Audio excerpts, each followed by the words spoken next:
أعوذ بالله من الشيطان الرجيم بسم الله الرحمن الرحيم السلام عليكم ورحمة الله وبركاته إن الحمد لله نحمده ونصلي على رسوله الكريم أما بعد அன்பிற்கும் பாசத்திற்கும் உரிய எல்லாம் வல்ல ஏக இறைவனின் நல்லடியார்களே, அன்பு சகோதர சகோதரிகளே, பிரான்ஸ் மற்றும் இங்கிலாந்து தௌஹீத் ஜமாத் சார்பாக ஏற்பாடு செய்திருக்கக்கூடிய இந்த நிகழ்ச்சியிலே நாம் தற்பொழுது ஒன்று குழுமியிருக்கிறோம்.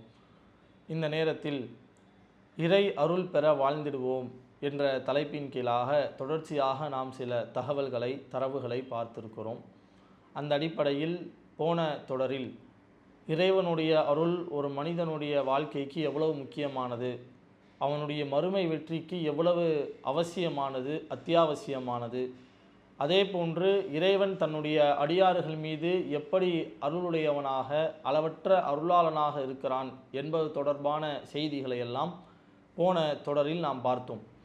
அதன் தொடர்ச்சியாக இன்றிலிருந்து நாம் பார்க்கவிருக்கும் தகவல்கள் என்னவென்றால், இறைவனுடைய அருளை பெறுவதற்கு ஒரு மனிதன் என்ன செய்ய வேண்டும், அல்லாஹ்வுடைய அருள் நமக்கு கிடைக்கணும் அப்படின்னா நம்முடைய வாழ்க்கையில் நம்ம என்ன பண்ணணும் என்பது தொடர்பான சில விஷயங்களைத்தான் தொடர்ச்சியாக நாம் பார்க்கவிருக்கிறோம். அந்த அடிப்படையில் இன்றைய தினத்தில் நாம் பார்க்கவிருக்கும் கருத்துக்கள் நம்முடைய வாழ்க்கைக்கு மிகவும் முக்கியமான, தேவையான, அவசியமான கருத்துக்கள். அல்லாஹ்வினுடைய அருளை பெறுவதற்கு, அல்லாஹ் நம் மீது அருள் புரிவதற்கு மிக மிக முக்கியமான சில விஷயங்களைத்தான் இன்றைய தினம் நாம் பார்க்கவிருக்கிறோம். அதில் 3வது அத்தியாயம் 132வது வசனத்தில் இறைவன் யாருக்கு தன்னுடைய அருளை வழங்குகிறான், அல்லாஹ் யார் மீது அருள் செலுத்துகிறான் என்பது தொடர்பாக இறைவன் அந்த வசனத்தில் பேசும் பொழுது, அத்தியுல்லாஹ், நீங்கள் அல்லாஹுவிற்கு கட்டுப்படுங்கள், வர் ரசூல், அல்லாஹ்வுடைய தூதருக்கு நீங்கள் கட்டுப்படுங்கள், லஅல்லக்கும் துர்ஹமூன், அல்லாஹுக்கும் அல்லாஹுடைய தூதருக்கும் நீங்கள் கட்டுப்பட்டால் நீங்கள் இறைவனால் அருள் செய்யப்படுவீர்கள் என்று இறைவன் தன்னுடைய திருமறை குர்ஆனிலே சொல்லி காட்டக்கூடிய செய்திகளை நம்மால் பார்க்க முடிகிறது. ஒரு மனிதன் இந்த உலகத்தில் வாழும் பொழுது இறைவனுக்கும் இறைவனுடைய தூதருக்கும் கட்டுப்பட்ட வகையில் தன்னுடைய வாழ்க்கையை அமைத்து கொண்டால், அல்லாஹ் ஒரு கட்டளையை இட்டிருக்கிறான், அல்லாஹ்வுடைய தூதர் ஒரு கட்டளை இட்டிருக்கிறார்கள் என்று இருக்கும் பொழுது அதற்கு துளியளவும் மாறு செய்யாமல் எதையெல்லாம் ஏவினார்களோ அதை அப்படியே தன்னுடைய வாழ்க்கையில் செயல்படுத்தி, எதை விட்டும் இறைவனும் இறைவனுடைய தூதரும் தடுத்தார்களோ அதை விட்டும் தன்னுடைய வாழ்க்கையில் அவன் விலகி கொள்வானேயானால், அந்த கட்டளைகளுக்கு அப்படியே தன்னுடைய வாழ்க்கையில் கட்டுப்பட்டு வாழ்வானேயானால் அவனுக்கு அல்லாஹுடைய அருள் கிடைக்கிறது, அவன் இறைவனால் அருள் செய்யப்படுகிறான் என்று இறைவன் இந்த வசனத்தில் பேசுவதை நாம் பார்க்க முடிகிறது. இந்த கட்டுப்படுதல் தொடர்பாக ஏராளமான வசனங்களில் அல்லாஹ் சொல்லி காட்டுகிறான். 24வது அத்தியாயம் 56வது வசனத்தில் பேசும்பொழுது, அகீமு சலாத், தொழுகையை நிலைநாட்டுங்கள், வ ஆத்து ஜக்காத், நீங்கள் ஜக்காத் கொடுங்கள், வ அத்தி உர் ரசூல், இந்த தூதருக்கு நீங்கள் கட்டுப்படுங்கள், லஅல்லக்கும் துர்ஹமூன், நீங்கள் கட்டுப்படுவீர்களே ஆனால் இறைவனால் அருள் செய்யப்படுவீர்கள் என்று அல்லாஹ் திருமறை குர்ஆனில் சொல்லி காட்டுறான். இப்படி ஏராளமான இடங்களில் இறைவனுக்கும் இறைவனுடைய தூதருக்கும் கட்டுப்படுவது எவ்வளவு முக்கியமான ஒன்று, அப்படி கட்டுப்பட்டு வாழ்ந்தால் அவருக்கு அல்லாஹ்வுடைய அருள் இருக்கிறது என்பதை பற்றி இறைவன் பேசக்கூடிய வசனங்களை எல்லாம் நம்மால் பார்க்க முடிகிறது.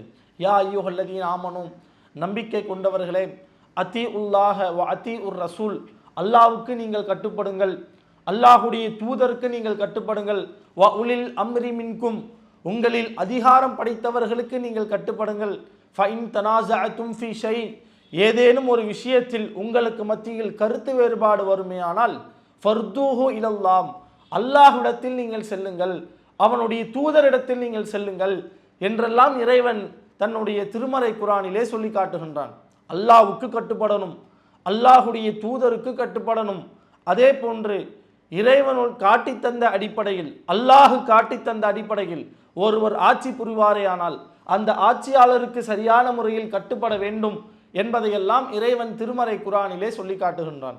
அப்போ திருமறை குர்ஆன் நம் மீது போதிக்கக்கூடிய மிக முக்கியமான ஒரு விஷயம், இறைவனுக்கும் இறைவனுடைய தூதருக்கும் கட்டுப்பட்ட வகையில் ஒரு முஸ்லீம் தன்னுடைய வாழ்க்கையை அமைத்து கொள்ள வேண்டும்.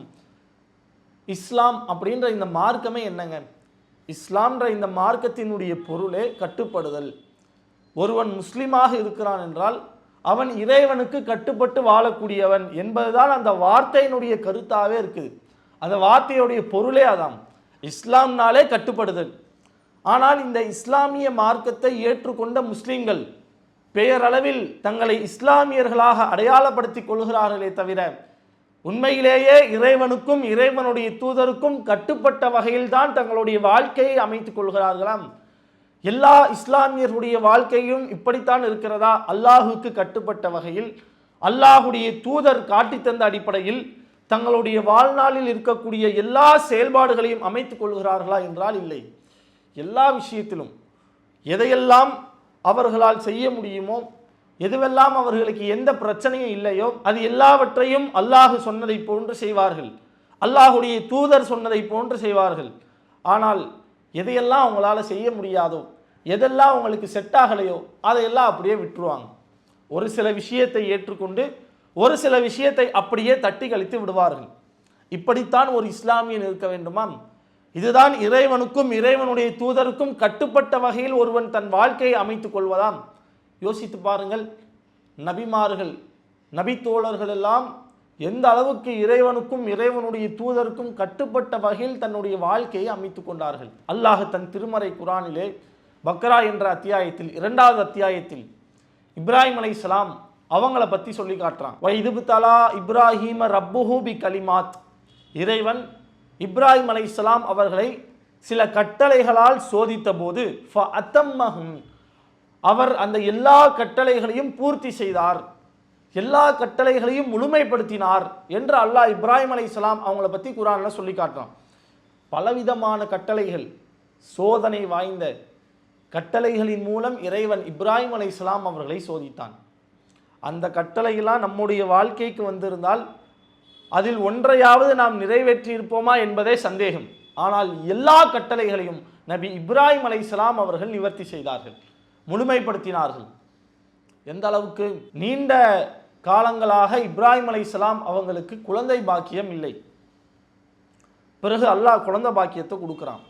இஸ்மாயில் அலைஹிஸ்ஸலாம் அவர்களை பற்றிய நற்செய்தி, குழந்தையை பெற்றெடுக்கிறார்கள்.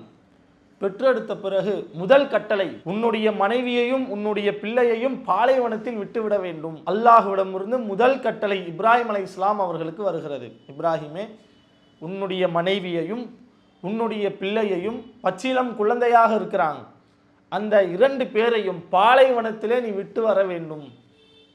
பாலைவனத்தில் யாருமே இருக்க மாட்டாங்க.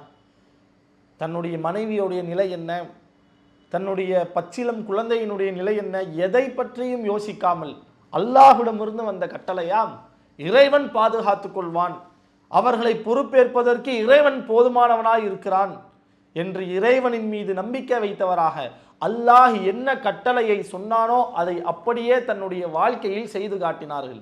எத்தனை உரைகளில் நாம் கேட்டிருக்கிறோம். இப்ராஹிம் அலைஹிஸ்ஸலாம் அவங்க தன்னுடைய மனைவியையும் பிள்ளையையும் அந்த பாலைவனத்திலே விட்டு எதுவுமே சொல்லாமல் அப்படியே திரும்ப போகிறாங்க. மனைவி கிட்ட இருந்து ஒரு கேள்வி வருது, இப்ராஹிமே, இது இறைவனிடமிருந்து வந்த கட்டளையாம், அல்லாஹ் உங்களுக்கு கட்டளையிட்டானாம் என்று கேட்கும் பொழுது இப்ராஹிம் அலைஹிஸ்ஸலாம் ஆமாம் என்று பதிலளிக்கிறார்கள். இப்ராஹிம் அலைஹிஸ்ஸலாமிடமிருந்து அந்த பதில் வந்த பிறகு இப்ராஹிம் அலைஹிஸ்ஸலாம் அவங்களுடைய மனைவி, அப்போ இறைவன் எங்களை பொறுப்பேற்றுக் கொள்வான், அல்லாஹ்வுடைய கட்டளையை நிறைவேற்றுவதற்கு கணவனுக்கு உடந்தையாக ஒரு மனைவி இருக்கிறாங்க. இப்படித்தான் ஒரு இஸ்லாமிய குடும்பம் கட்டமைக்கப்பட வேண்டும். இறைவனிடமிருந்து ஒரு கட்டளை வந்திருக்கிறதாம், ஒரு விஷயத்தில் அல்லாஹ் கட்டளையிட்டு விட்டானாம், அதற்கு எந்த விதமான மாற்று பேச்சு, மாற்று கருத்து, மாற்று செயல் இருக்கவே கூடாது. என்ன கட்டளை அதை செஞ்சுக்கிட்டு போயிட்டே இருக்கணும். நபிமார்கள் அப்படித்தான் வாழ்ந்தார்கள். ஒரு நாள் இப்ராஹிம் அலைஹிஸ்ஸலாம் அவர்கள் தூங்கி கொண்டிருக்கும் பொழுது ஒரு கனவு வருகிறது. தன்னுடைய மகனை அறுத்து பலியிடுவதை போன்ற ஒரு கனவு. நபிமார்களுக்கு இப்படி கனவு வந்தால் அது வஹி செய்தி. இப்ராஹிம் அலைஹிஸ்ஸலாம் அவங்க தன்னுடைய மகனை அழைக்கிறாங்க. இஸ்மாயில் அலைஹிஸ்ஸலாம் அந்த நேரத்தில் ஒரு இளைஞராக, இளமை பருவத்தில் இருப்பவராக இருக்கிறாங்க. இப்படி இருக்கும் பட்சத்தில் தன்னுடைய மகனை அழைத்து, என் அருமை மகனே, நான் என்னுடைய கனவில் உன்னை அறுப்பதை போன்று கனவு கண்டேன், இதை பற்றி நீ என்ன நினைக்கிற அப்படின்னு கேட்குறாங்க. அதற்கு அவங்களுடைய மகன் பதில் சொல்கிறாங்க, இது இறைவனுடைய கட்டளை, அல்லாஹ் உங்களுக்கு கட்டளையிட்டு இருந்தால் அதை நீங்கள் செய்யுங்கள். ஃபஃப் அல் மா துமர், என்னுடைய தந்தையே, நீங்கள் எதை ஏவப்பட்டீர்களோ அதை அப்படியே செய்யுங்கள். இறைவன் நாடினால் என்னை நீங்கள் பொறுமையாளர்களாக பார்ப்பீர்கள் என்று தந்தையிடத்தில் மகன் பதிலளிக்கிறான். அல்லாஹ்வுடைய கட்டளை வந்துருச்சு. அல்லாஹ்விடமிருந்து ஒரு கட்டளை வந்து விட்டது. அந்த கட்டளை நிறைவேற்றுவதை பற்றி இப்ராஹிம் அலைஹிஸ்ஸலாம் தன்னுடைய மகனிடத்தில் கேட்கிறார்கள், ஆலோசனை செய்கிறாங்க. மகனுடைய பதில் எப்படி இருந்தது? அல்லாஹ்வுடைய கட்டளையாம், இறைவன் உங்களுக்கு ஏவி இருக்கிறானா, ஃபஃப் அல் மாத்து உமர், என் தந்தையே, அல்லாஹ் எதை கட்டளையிட்டானோ அதை அப்படியே நீங்கள் முழுமைப்படுத்துங்கள். இதுதான் இஸ்லாமிய குடும்பம். இப்படித்தான் ஒவ்வொரு இஸ்லாமியர்களும் ஒவ்வொரு இஸ்லாமிய குடும்பமும் அமையப்பட வேண்டும். இறைவனுடைய கட்டளையின் அடிப்படையில், அல்லாஹ் ஏவியதன் அடிப்படையில், மார்க்கம் கட்டளையிட்டதின் அடிப்படையில் ஒவ்வொருவரும் தங்களுடைய குடும்பத்தை அமைத்துக் கொள்ள வேண்டும். ஆனால் இன்றைய இஸ்லாமியர்களின் நிலை அப்படி இருக்கிறதாம். எல்லா விஷயத்திலும் அல்லாஹுடைய கட்டளைக்கு மாற்றமாக மார்க்கம் தடுத்த காரியங்களை எல்லாம் செய்வதை நம்மால் பார்க்க முடிகிறதா இல்லையா? மார்க்கம் தடுத்த எல்லா காரியத்தையும் செய்கிறாங்க. ஒவ்வொரு விஷயத்திலும், குறிப்பாக இந்த திருமணத்தை எடுத்துக்கோங்க. திருமணத்தை பொறுத்த வரைக்கும் நம்முடைய மார்க்கம் திருமணத்தை பற்றி என்ன சொல்லுது? அல்லாஹ்வுடைய தூதர் என்ன கட்டளை போடுறாங்க? இறைவன் என்ன கட்டளை இடுகிறான்? இன்ன அலமன் நிகாஹி பரக்கத்தன் ஐசருஹா மவுனாம். அல்லாஹ்வுடைய தூதர் சொல்லக்கூடிய செய்தி. திருமணங்களிலேயே அதிகமான பரக்கத்துள்ள திருமணம் என்ன தெரியுமா? மிகவும் எளிமையாக நடக்கக்கூடிய திருமணம் தான். மிகவும் எளிமையாக நடக்கும் திருமணம் தான் அதிகம் பரக்கத்துடைய திருமணம் அப்படின்னு அல்லாஹ்வுடைய தூதர் சொல்றாங்க. ஆனால் இன்று இஸ்லாமியர்கள் நடத்தக்கூடிய திருமணம் எளிமையாகத்தான் இருக்கிறதா? அல்லாஹ்வுடைய அருள் நமக்கு கிடைக்கணும், அல்லாஹ்வுடைய பரக்கத்து நமக்கு கிடைக்கணும், அல்லாஹ்வுடைய நேசத்தை நாம் பெற வேண்டும். அதனால நம்ம என்ன பண்ணணும்? அல்லாஹ் கட்டளையிட்டதன் அடிப்படையில் எளிமையாக நம்முடைய திருமணத்தை நடத்த வேண்டும். அந்த அடிப்படையில் தான் இன்னைக்கு திருமணம் நடக்குதாம். இஸ்லாமியர்கள் அப்படித்தான் திருமணம் முடிக்கிறார்களாம். மாற்று மதத்தினருக்கே டஃப் கொடுக்கிற அளவுக்கு, பிற மத சகோதரர்கள் பார்த்து ஆச்சரியப்படும் அளவுக்கு, என்னடா திருமணம், நம்ம கூட இப்படி பண்ண முடியாது, அவ்வளவு ஆடம்பரமா இருக்குதே என்று பிற மதத்தினர் பார்த்து ஷாக் ஆகிற மாதிரி இன்றைக்கு இஸ்லாமியர்கள் திருமணம் முடிக்கிறாங்க. இறைவனுடைய கட்டளைக்கு மாற்றமாக, இறை தூதருடைய கட்டளைக்கு மாற்றமாக. இந்த ஒரு விஷயத்தில் மட்டும் இல்லைங்க, இப்படி எல்லா விஷயத்திலும் மார்க்கம் ஒன்றை கட்டளையிட்டு இருந்தால் அதற்கு நேர் மாற்றமான வகையில்தான் இஸ்லாமியர்களுடைய நிலை அமைந்திருக்கிறதை நாம் பார்க்கிறோம். அல்லாஹுடைய தூதரின் கட்டளைக்கு பிரதிபலிக்கவில்லை, அல்லாஹுடைய தூதரின் கட்டளையை ஏற்று தன்னுடைய வாழ்க்கையில் நடக்கவில்லை. ஆனால் சஹாபாக்கள் எப்படி இருந்தாங்க? இறைவனுடைய தூதரின் கட்டளையை எந்த அளவுக்கு தங்களுடைய வாழ்க்கையில் பிரதிபலித்தார்கள், எவ்வளவு செய்திகளில் நம்மால் பார்க்க முடிகிறது. ஹைபர் போர்க்களம் நடக்குது. அல்லாஹுடைய தூதர் ஸல்லல்லாஹு அலைஹி வஸல்லம் அவர்கள் தன்னுடைய கையிலே ஒரு போர் கொடியை ஏந்தியவர்களாக மக்களுக்கு முன்னால் வராங்க. ஹைபர் போர்க்களம் நடக்கிறதுக்கு முன்னாடி அப்படி வரும் பொழுது அல்லாஹுடைய தூதர் அந்த மக்களிடத்தில் சொல்கிறாங்க, நாளை இந்த போர்க்கொடியை ஒருவரிடத்தில் நான் தரப்போகிறேன், ஒருத்தர் கையில் நான் ஒப்படைக்க போகிறேன். அவர் அல்லாஹுவை நேசிப்பார், அல்லாஹுடைய தூதரையும் அவர் நேசிப்பார். அது மாத்திரமல்ல, அல்லாஹும் அவரை நேசிக்கிறான், அல்லாஹுடைய தூதரும் அவரை நேசிக்கிறார். அவர் மூலமாகத்தான் இந்த போர்க்களத்தில் இஸ்லாமியர்களுக்கு வெற்றி கிடைக்க போகுது அப்படின்னு அல்லாஹ்வுடைய தூதர் சஹாபாக்களுக்கு மத்தியில் சொல்கிறாங்க. இதை கேட்டவுடன் சஹாபாக்களுக்கு மத்தியில் ரொம்ப ஒரு ஆரவாரம், ஆர்வம், ஆச்சரியம். யாருடைய கைக்கு அந்த கொடி கிடைக்க போகுது? ரசூல்லா யார் கையில் தரப்போகிறாங்க தெரியலையே, என்னுடைய கையில் ரசூல்லா தரமாட்டாங்களாம், நான் இறைவனுடைய நேசத்திற்குரியவனாய் இருக்க மாட்டேனாம், இறைவனுடைய தூதரின் நேசத்தை பெற்றவனாய் இருக்க மாட்டேனாம் என்று ஒவ்வொரு சஹாபாக்களும் ரொம்ப ஆர்வப்படுறாங்க. அந்த கொடி என்னுடைய கையில் கிடைக்கும். அந்த நைட்டு ஃபுல்லாக அதிகமான சஹாபாக்களுக்கு தூக்கமே இல்லை. நாளைக்கு யார் கையில் ரசூல்லா அந்த கொடி கொடுக்க போகிறாங்க, யாருடைய கையில் அந்த போர்க்கொடி கிடைக்க போகிறது என்று எந்த ஒரு சஹாபாக்களுக்கும் தூக்கமே இல்லை. மறுநாள் போர்க்களத்தினுடைய அந்த நாள் வருது. அல்லாஹ்வுடைய தூதர் ஒட்டுமொத்த சஹாபாக்களுக்கு முன்னாலும் அந்த போர்க்கொடியை ஏந்தியவர்களாக வராங்க, மக்களுக்கு முன்னிலையில் வராங்க. ஒவ்வொரு சஹாபாக்களும் அந்த போர்க்கொடி என்னுடைய கைக்கு வந்துடாதா என்று ஏங்கியவாறு அப்படியே வெயிட் பண்ணிக்கிட்டு இருக்கிறாங்க. அல்லாஹுடைய தூதர் மக்களிடத்திலே ஒரு கேள்வியை கேட்கிறார்கள். ஐன அலி இப்னு அபி தாலிப், அலி அவர்கள் எங்கே? என்று நபிகள் நாயகம் சஹாபாக்களிடத்தில் கேட்கும் பொழுது சஹாபாக்கள் பதிலளிக்கிறார்கள், அல்லாஹுடைய தூதரே, யஸ்தகி ஐனை, அவருடைய 2 கண்களிலும் ஏதோ ஒரு நோவினை ஏற்பட்டிருக்கிறது, ஏதோ வலி ஏற்பட்டிருக்கிறது என்று சஹாபாக்கள் பதில் சொல்றாங்க. உடனே அல்லாஹ்வுடைய தூதர் அவர்கள் சொல்கிறார்கள், அவரை நீங்கள் அழைத்து விட்டு வாருங்கள். சஹாபாக்கள் அலி இப்னு அபி தாலிப் அவர்களை அழைத்து அந்த சம்பவ இடத்துக்கு வராங்க. ரசூலுல்லாஹ்வுடைய முன்னிலையில் வந்து நிறுத்துறாங்க. உடனே அல்லாஹ்வுடைய தூதர் அவர்கள் தன்னுடைய உமிழ்நீரை அலி அவர்களுடைய கண்களிலே உமிழ்கிறார்கள். ரசூலுல்லாஹ்வுடைய உமிழ்நீருக்கு ஒரு அற்புதம், ஒரு சிறப்பு இருக்கிறது. ஏதாவது உணவில் அல்லாஹ்வுடைய தூதர் உமிழ்ந்தார்கள் என்றால் அந்த உணவிலே இறைவனுடைய அபிவிருத்தி, பரக்கத்து ஏற்படும். அதே மாதிரி அலி அவர்களுடைய கண்களிலே அல்லாஹ்வுடைய தூதர் உமிழும் பொழுது அந்த நோவினை இல்லாததை போன்று மாறிவிடுகிறது. கண் வலி சரியாக போயிடுச்சு.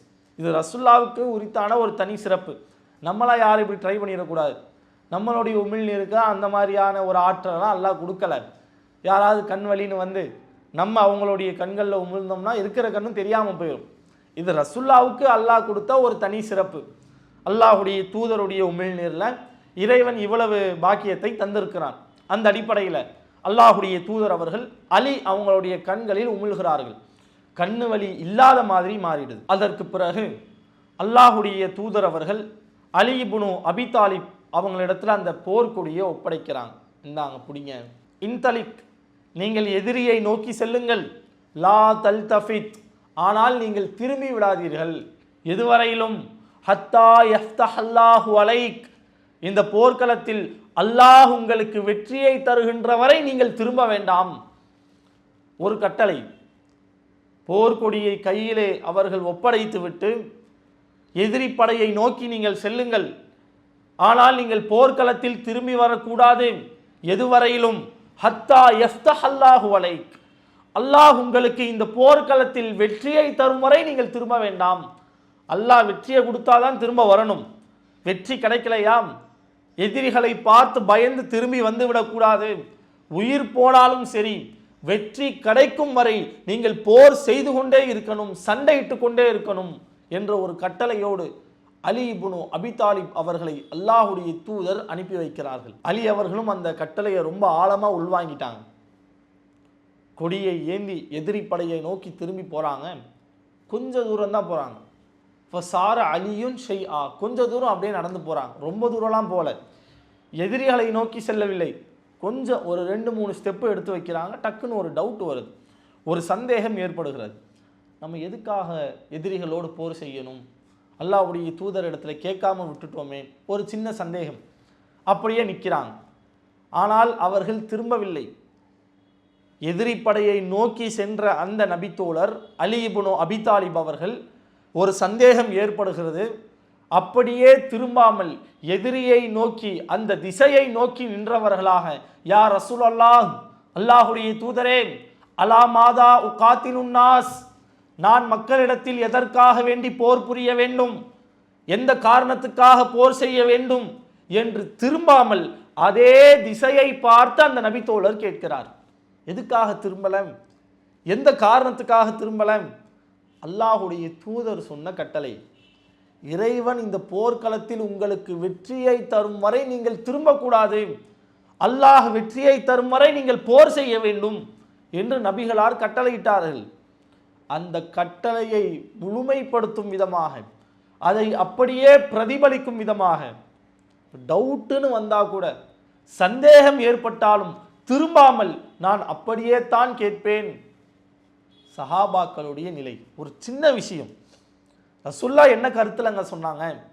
நீங்கள் எதிரியை நோக்கி போய் சண்டை போடுங்க, அல்லாஹ் வெற்றியை தரும் வரை சண்டை போடுங்க.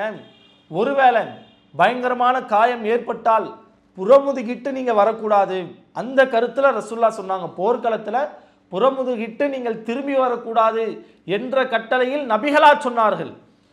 ஆனால் இந்த நபித்தோழர் போர்க்களத்துக்கே இன்னும் போகலை, கொஞ்ச தூரம் தான் நடந்து போயிருக்கிறாங்க. இருந்தாலும் லா தல்தஃபித், நீங்கள் திரும்பக்கூடாது என்று அல்லாஹ்வுடைய தூதர் கட்டளையிட்டு விட்டார்களே, அந்த கட்டளையை நான் முழுமைப்படுத்துவேன். அதை அப்படியே நான் கேட்டு நடப்பேன் என்று சந்தேகம் ஏற்பட்ட போதும் கூட திரும்பாமல் அதே திசையை பார்த்து அலா மாதா உகாத்தில் உன்னாஸ், அல்லாஹுடைய தூதரே, நான் எந்த காரணத்துக்காக மக்களிடத்தில் போர் செய்ய வேண்டும்? உடனே அல்லாஹுடைய தூதர் பதிலளிக்கிறார்கள், ஹத்தா யஷ்ஹது அல்லா இலாஹா இல்லல்லாஹ், வணக்கத்திற்கு தகுதியானவன் அல்லாஹ் ஒருவன் மட்டும்தான், அவனை தவிர வேறு இறைவன் இல்லை என்ற இந்த ஏகத்துவத்தை அவர்கள் ஏற்கும் வரை இந்த காரணத்திற்காக நீங்கள் போர் புரியுங்கள் என்று நபிகளார் அந்த காரணத்தை சொல்லி அனுப்பி வைக்கிற செய்தியை நாம் பார்க்க முடிகிறது. அப்போ ஒரு சின்ன விஷயமாக இருந்தாலும் சிறிய கட்டளையாக இருந்தாலும் அதிலும் கூட நான் அப்படியே கேட்டு நடப்பேன், சிறிதளவு கூட மாறு செய்ய மாட்டேன் என்பதுதான் நபித்தோழர்களுடைய நிலையாக இருந்தது. பார்த்தீங்களா எந்த அளவுக்கு அல்லாஹுடைய தூதருக்கு கட்டுப்பட்டு வாழ்ந்திருக்கிறார்கள். இதே மாதிரி இன்னொரு செய்தியை கூட நம்ம பார்க்கலாம். போர்க்களத்தில் நடந்த ஒரு சம்பவம் தான் பத்ர் போர்க்களம். இந்த பத்ர் போர்க்களம் நடப்பதற்கு முன்பாக அல்லாஹுடைய தூதர் ஸல்லல்லாஹு அலைஹி வஸல்லம் அவங்க சஹாபாக்களுக்கு மத்தியில் ஒரு ஆலோசனை செய்கிறாங்க. எதுக்கான ஆலோசனை? இந்த போர்க்களத்தை பொறுத்த வரைக்கும் சிறிதளவு படையை அழைத்து கொண்டு வியாபார கூட்டத்தை தடுப்பதற்காகத்தான் ரசூல்லா போகிறாங்க. அந்த போரினுடைய ஆரம்ப கட்ட நோக்கமே அதுதான். அல்லாஹுடைய தூதர் அதிகமான சஹாபாக்களை எல்லாம் அழைத்து செல்லவில்லை. சஹாபாக்களுடைய எண்ணிக்கை ரொம்ப குறைவாகத்தான் இருக்கிறது. என்ன காரணம்? வியாபார கூட்டத்தை தானே நம்ம வழிமறிக்க போகிறோம், வியாபார கூட்டத்தை தானே நம்ம தடுக்க போகிறோம், இந்த கூட்டமே போதும். குறைவான சஹாபாக்கள் ரசூல்லா கூட போகிறாங்க. ஆனால் அங்கே நிலைமை எப்படி மாறுது? வியாபார கூட்டம் வேறு வழியாக சென்று விடுகிறார்கள். ஆயுதம் தரித்த கூட்டம் அந்த இடத்துல வந்துடுது. எண்ணிக்கை அதிகம், 3 மடங்கு அதிகம், கையில் ஆயுதங்கள் இருக்கிறது. அல்லாஹ்வுடைய தூதர் சஹாபாக்கள் இடத்துல ஆயுதங்களும் இல்லை, எண்ணிக்கையும் குறைவு. இப்போ என்ன செய்கிறது? நபித்தோழர்களிடத்தில் அல்லாஹ்வுடைய தூதர் ஆலோசனை செய்கிறாங்க, மஷூரா செய்கிறாங்க. அந்த ஆலோசனையின் போது அபூபக்கர் அஸ்-சித்தீக் தன்னுடைய கருத்தை பதிவு செய்கிறாங்க. ரசூல்லா அதை பெருசாக கண்டுக்கல. பிறகு உமர் இப்னுல் ஹத்தாப் தன்னுடைய கருத்தை பதிவு செய்கிறார்கள். அதையும் அல்லாஹ்வுடைய தூதர் பெரிதளவில் கண்டு கொள்ளவில்லை. இப்படி இருக்கும் பட்சத்தில் அன்சாரிகளுடைய தலைவர் அல்லாஹ்வுடைய தூதரிடத்துல இயானா துரீது யா ரசூலல்லாம், அல்லாஹ்வுடைய தூதரே, அன்சாரிகளாகிய எங்களுடைய கருத்துக்களை நீங்கள் எதிர்பார்க்குறீங்களா அப்படின்னு கேட்குறாங்க. அபூபக்கர் ஒரு கருத்தை சொன்னாங்க, ரசூல்லா அதை பொருட்படுத்தலை. உமர் அவர்கள் ஒரு கருத்தை சொன்னாங்க, ரசூல்லா அதையும் பொருட்படுத்தலை. உடனே அன்சாரிகளுக்கு ஒரு சிந்தனை வருது, ஒருவேளை ரசூல்லா நம்முடைய கருத்தை எதிர்பார்க்குறாங்களா, அப்படி இருக்குமோ என்று நபிகள் நாயகம் ஸல்லல்லாஹு அலைஹி வஸல்லம் அவங்களிடத்துல இயானா துரீது யா ரசூலல்லாம், அல்லாஹுடைய தூதரே, அன்சாரிகளாகிய எங்களுடைய கருத்துக்களை நீங்கள் எதிர்பார்க்கிறீர்களாம் என்று கேட்கிறாங்க. உடனே அந்த கேள்வியை கேட்ட பிறகு அந்த நபித்தோழர் அல்லாஹுடைய தூதரிடத்துல சொல்றாங்க, அல்லாஹுடைய தூதரே, லவ் அமர்தனா அன்னுஹில ஹல்பஹர், எங்களுடைய குதிரைகளை கடலுக்குள் செலுத்துவதற்கு நீங்கள் கட்டளை போட்டாலும் லா அஹல்நாஹாம், நாங்கள் அதை செய்வதற்கும் தயாராக இருக்கிறோம். என்ன கட்டளை? கட்டளை போடுங்க, நீங்க செய்யறதுக்கு நாங்க தயார். எங்களுடைய குதிரைகளை கடலுக்குள் செலுத்துவதற்கு நீங்கள் கட்டளை போட்டாலும் நாங்கள் செய்வோம், அதை செய்யறதுக்கும் நாங்க ரெடி. ஏன் பயப்படுறீங்க? பின்வாங்கி ஓடி விடுவோம் என்று நினைக்கிறீர்களா? அஞ்சி நடுங்குவோன்னு நினைக்கிறீங்களா? எதிரிகளை பார்த்து பயப்படுவோன்னு நினைக்கிறீங்களா? அல்லாஹுடைய தூதரே, இந்த கவலையே உங்களுக்கு தேவையில்லை. நீங்கள் எது வேண்டுமானாலும் கட்டளை போடலாம்.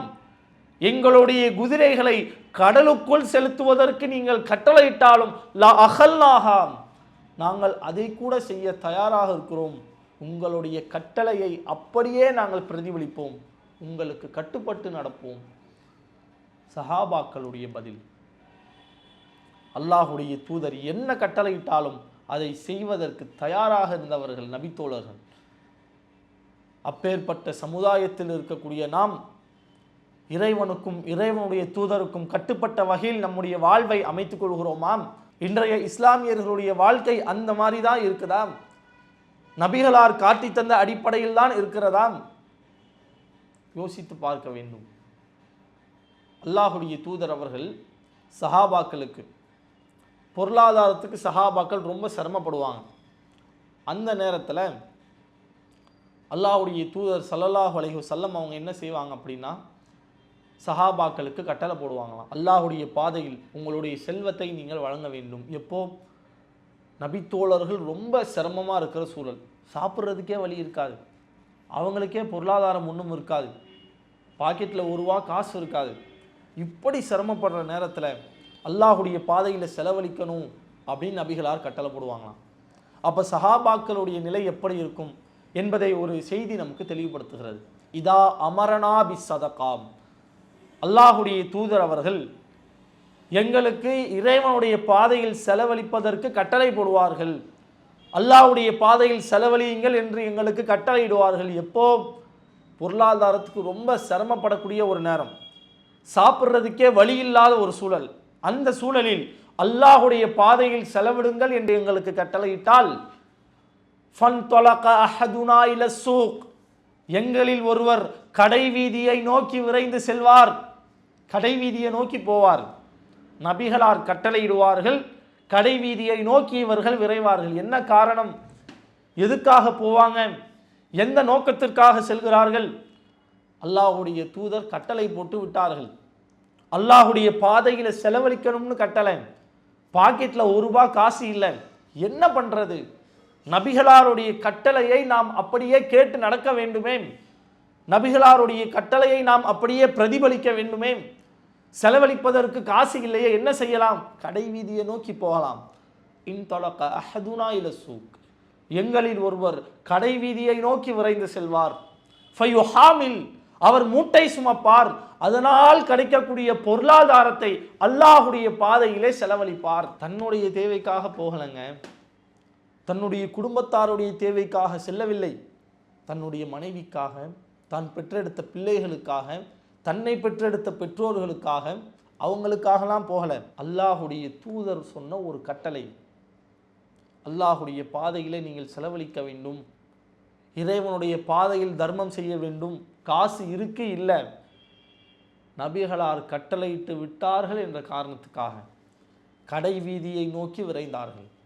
நபிகளாருடைய கட்டளையை முழுமைப்படுத்தும் விதமாக மூட்டை சுமந்தார்கள். மூட்டை சுமந்து அதனால் கிடைக்கக்கூடிய பொருளாதாரத்தை இறைவனுடைய பாதையில் செலவழித்து நபிகளாருடைய கட்டளைக்கு அப்படியே கட்டுப்பட்டு நடந்தார்கள். இதுதான் சஹாபாக்களுடைய நிலை. என்னனாலும் கட்டளை போட்டாங்க, என்னனாலும் கட்டளை போடுங்க, அல்லாஹ்வுடைய தூதரே உங்களுடைய கட்டளையை நிறைவேற்றுவதற்கு நாங்கள் தயார். சமிஅனா வ தஅனா, உங்களுடைய கட்டளையை நாங்கள் செவியுற்றோம், அதற்கு அப்படியே கட்டுப்பட்டு நடப்போம் என்பதுதான் சஹாபாக்களுடைய பதிலாக இருந்தது. என்ன கட்டளை போட்டாலும் சரி, அல்லாஹ்வுடைய தூதர் ஏதேனும் ஒரு சஹாபியை அழைத்தால் அந்த சஹாபியோடைய பதில் எப்படி இருக்கும் தெரியுமா? லப்பைக்க வ சஅதைக், அல்லாஹ்வுடைய தூதரே உங்களிடத்தில் வந்து விட்டோம், உங்களுக்கு அடிபணிந்து விட்டோம், உங்களுக்கு கட்டுப்பட்டோம், என்னனாலும் சொல்லுங்க, உங்களுடைய வேலையை செய்வதற்கு நாங்கள் தயார். எவ்வளவு கட்டளைகளுக்கு மாறு செய்யக்கூடிய வகையில் தன்னுடைய வாழ்க்கையை முஸ்லிம்கள் அமைத்துக் கொள்கிறார்கள். ஆனால் இறைவனுக்கும் இறைவனுடைய தூதருக்கும் கட்டுப்பட்ட வகையில் ஒருவன் வாழ்வானேயானால் அவனுக்கு இறைவனுடைய அருள் கிடைக்கிறது. அல்லாஹ் குர்ஆனிலே சொல்லி காட்டுகின்றான். 3வது அத்தியாயத்தில் இறைவன் பேசும் பொழுது, குல், நபியே நீங்கள் மக்களிடத்தில் சொல்லுங்கள், இன் குந்தும் துஹிப்பூனல்லாஹ், நீங்கள் அல்லாஹ்வை நேசிப்பவர்களாய் இருந்தால், அல்லாஹ்வுடைய நேசத்தை நீங்கள் பெற வேண்டும் என்று நினைத்தால், ஃபத்தபிஊனி, எனக்கு நீங்கள் கட்டுப்படுங்கள், ஃபயுஹ்பிபுக்குமுல்லாஹ், அப்படி எனக்கு நீங்கள் கட்டுப்பட்டால் அல்லாஹ் உங்களை நேசிப்பான் என்று நபியே நீங்கள் மக்களிடத்தில் சொல்லுங்கள். அல்லாஹ்வுடைய தூதருக்கு கட்டுப்பட்டால், நபிகளார் சொன்ன அந்த கட்டளைகளுக்கு அப்படியே கீழ்ப்படிந்து நடந்தால் அவருக்கு அல்லாஹ்வுடைய நேசம் இருக்கிறது, அல்லாஹ்வே அவரை நேசிப்பதாக திருமறை குர்ஆனிலே சொல்லி காட்டுகிறானே. இறைவனுடைய நேசத்தை தாண்டி ஒரு மனுஷனுக்கு வேறு என்னதான் தேவை இருக்குது? அல்லாஹ்வே ஒருவரை நேசித்து விட்டான், அல்லாஹ்வுடைய அருள் ஒருவருக்கு கிடைத்து விட்டது, அல்லாஹ்வுடைய பாசம் கிடைச்சிருச்சு, அதுக்கு மேல வேற என்னங்க வேணும்? வேற என்னதான் வேணும் நமக்கு? அந்த இறைவனுடைய நேசத்தை பெற வேண்டும், இறைவனுடைய அருளை பெற வேண்டும், அதற்காகவே நம்முடைய வாழ்க்கையை நாம் அர்ப்பணிக்க வேண்டும். அந்த அருளை பெறுவதற்கு அற்புதமான ஒரு வழி, அல்லாஹுக்கும் அல்லாஹுடைய தூதருக்கும் கட்டுப்பட்டவாறு தன்னுடைய வாழ்க்கையை அமைத்துக் கொள்வது. அந்த அடிப்படையில் நம்ம வாழணும். இறைவனுக்கு கட்டுப்பட்ட மாதிரி நம்ம வாழணும். இறைவனுடைய தூதருக்கு கட்டுப்பட்ட மாதிரி நம்ம வாழணும். எனக்கு எதெல்லாம் ஏற்றுக்கிற மாதிரி இருக்கோ, எதெல்லாம் எனக்கு செட் ஆகுதோ அதை மட்டும் நான் கேட்டு நடப்பேன், எதெல்லாம் செட் ஆகலையோ அதெல்லாம் நான் பொருட்படுத்த மாட்டேன் என்ற ஒரு இஸ்லாமியன் இருக்கக்கூடாது. அப்படி இருந்தால் அவன் உண்மையிலேயே இஸ்லாமியன் இல்லை. இன்னும் இஸ்லாமிய மார்க்கத்துக்குள்ள முழுமையாக நுழையலன்னு அர்த்தம். உளமாற அவன் இஸ்லாத்தை ஏற்கவில்லை என்று பொருள். நான் சொல்ற கருத்து இல்லைங்க. அல்லாஹ் குர்ஆனிலே சொல்லி காட்டுகின்றான், யா அய்யுஹல்லதீன ஆமனூ, நம்பிக்கை கொண்டவர்களே, உதுகுலூ ஃபிஸ்ஸில்மி காஃபா, நீங்கள் இஸ்லாமிய மார்க்கத்திற்குள் முழுமையாய் நுழைந்து விடுங்கள். அல்லாஹ் யாரை பார்த்து சொல்றான்? இறை மறுப்பாளர்களை பார்த்து சொல்றானாம், காஃபிர்களை பார்த்து சொல்றானாம், இணை வைப்பவர்களை பார்த்து பேசுகிறானாம். யா அய்யுஹல்லதீன ஆமனூ, நம்பிக்கை கொண்டவர்களே, ஈமான் கொண்டவர்களே, இறைவனை நம்பியவர்களே, தூதரை நம்பியவர்களே, மறுமையை நம்பியவர்களே. முஸ்லிம்களை பார்த்து, நம்மை பார்த்து அல்லாஹ் பேசுகிறான், உதுகுலூ ஃபிஸ்ஸில்மி காஃபா, இஸ்லாமிய மார்க்கத்திற்குள் நீங்கள் முழுமையாய் நுழைந்து விடுங்கள். எதுக்காக சொல்லணும்? நம்மெல்லாம் முஸ்லிம்களா இல்லையா? நாம் எல்லாம் இஸ்லாத்தில் இல்லையா? நாம் எல்லாம் காஃபிர்களா இருக்கிறோமாம்? இறைவனுக்கு இணை வைத்த நிலையில் இருக்கிறோமாம்? வணக்கத்திற்கு தகுதியானவன் அல்லாஹ் ஒருவன் மட்டும்தான் என்ற இந்த ஓரிரை கொள்கையை ஏற்ற முஸ்லிம்களாய் நாம் வாழ்கிறோம். இறைவனையும் இறைவனுடைய தூதரையும் மறுமையையும் நம்பிக்கை கொண்ட ஈமான்தாரிகளாக வாழ்ந்து கொண்டிருக்கிறோம். நம்மை பார்த்து ஏன் அல்லாஹ் இப்படி பேசணும்?